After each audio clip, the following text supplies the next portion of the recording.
بسم الله الرحمن الرحيم. النهاردة ان شاء الله هنعمل مع بعض البسيمة بطريقة سهلة وحلوة جدا جدا جدا.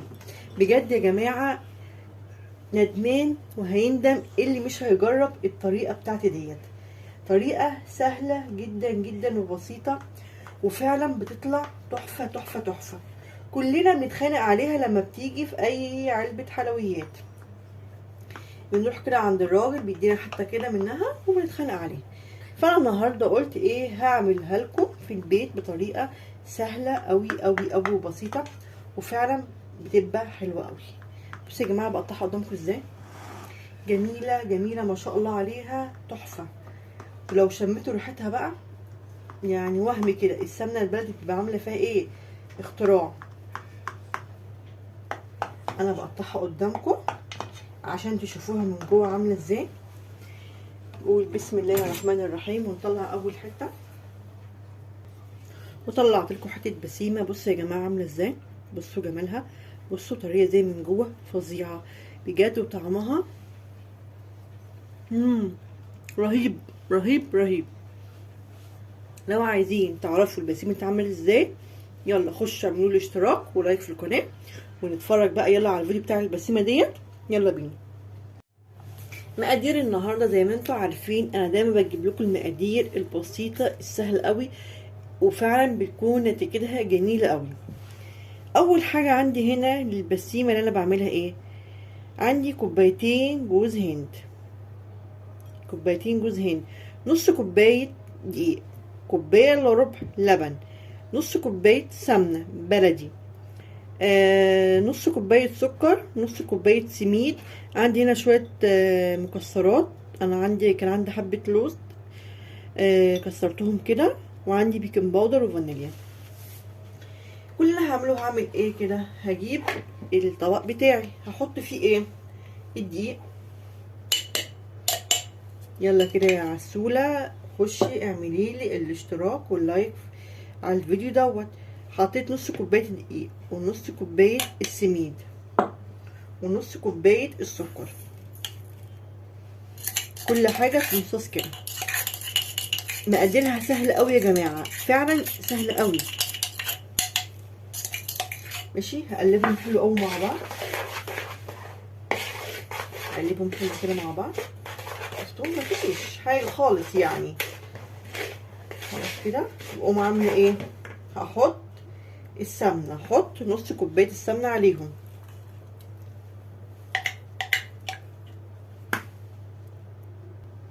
انا كده حطيت السمنه على الخليط بتاعي لمده جافه. كل اللي انا هعمله هبس السمنه حلو قوي في ايه، في الدقيق والسميد والسكر. هجنن بس كده اهوت، اقلب لغايه ما السمنه تختفي وتمتزج مع المكونات الجافه. شايفين يا جماعه السمنه هي كانت عامله ازاي، دوبتها خالص في المكونات الجافه بتاعتي اللي هي ايه، نص كوبايه السميد ونص كوبايه دقيق ونص كوبايه سكر. هعمل ايه بقى، هحط الفانيليا، هحط الفانيليا واحط دي 3/4 كوبايه لبن، هحط نصها واشوف هل بعد كده بعد ما احط جوز الهند هشوف هتحتاج الربع ولا لا. بس انا هحط اول حاجه نص كوبايه اللبن.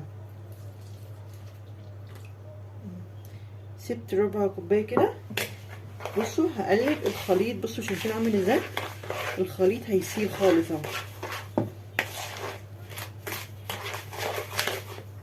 بصوا شايفين الخليط عامل ازاي، سايل خالص اهو.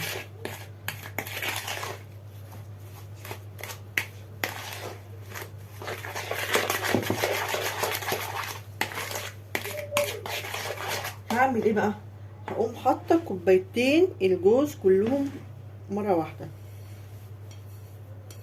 واحط باكل باودر،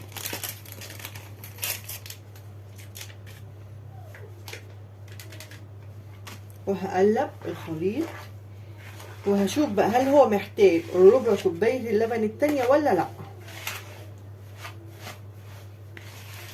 شايفين الجمال، شفتوا يا جماعه جميله حلوه قوي.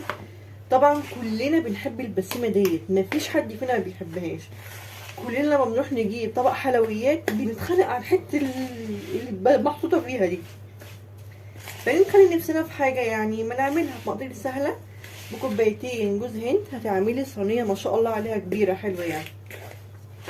بصوا يا جماعه، انا شايفه ان هي محتاجه، شايفين عامله ازاي؟ هي لسه جابسه كده شويه. لا انا هحط لها ربع كوبايه اللبن. وخلي بالنا ما نحطش لبن كتير عشان هي ما فيهاش يعني دقيق كتير، لا هي معظمها ايه جوز هند. شايفين الخليط بقى عامل ازاي يا جماعه؟ حلو جدا. قلبتي فيه شويه، حلو قوي قوي يعني. بصوا ولا طري قوي ولا خشن، وسط. انا جايبه هنا صينيه مقاس كام 26 دهنها حلو قوي بالسمنه. كل اللي انا هعمله هصب الخليط ده فيها.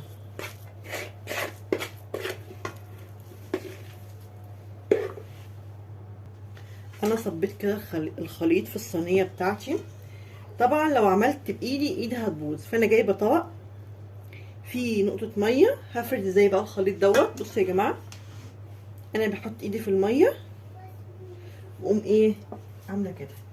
ليه بقى؟ عشان ايدي الجوز والسمنه ما يطلعوش في ايدي. بصوا شايفين بفرد ازاي؟ ببل ايدي بالميه كده واقوم ايه افرد عشان الصينيه تبقى حلوه ومتساويه. انا كده فردتها قدامكم. بصوا عامله ازاي جميله. هجيب بقى شويه المكسرات بتوعي، ما عندكيش عادي جدا ما تحطيش خالص يعني. واقوم ايه فردها كده فوق الوش.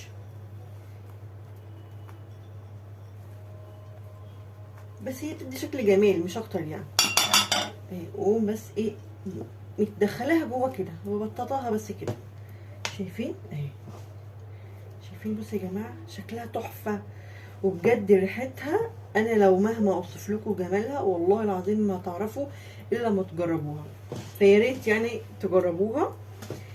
انا دلوقتي ادخلها، خلصت معايا صينيه البسيمه بتاعتي. هدخلها الفرن على درجه حراره 180، مش تاخد معانا تلت ساعه تقريبا. وهطلع اوريها لكم لما تطلع من الفرن. وديت شكل البسيمه بعد ما طلعت من الفرن. بصوا يا جماعه شكلها عامل ازاي جميله. انا هنا كنت مجهزه شربات عباره عن ايه كوبايتين من الدقيق على كوبايه ونص سوري يا جماعه.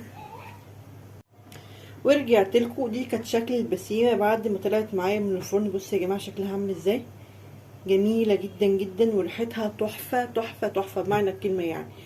وجهزت الشربات بتاعها اللي هو عباره عن ايه كوبايتين من السكر عليهم كوبايه ونص من الميه وعصره ليمونه. هنا في حاجه من الاتنين، لا يكون البسيمه بارده والشربات سخن، لا البسيمه سخنه والشربات بارد، يعني حاجه سخنه وحاجه بارده. انا هنا عامله البسيمه بارده والشربات هو اللي سخن. بسم الله الرحمن الرحيم. يلا يا جماعه لو عجبكم الفيديو ما تنسوش تخشوا تشجعوني باشتراك ولايك وتعليق حلو كده منكم.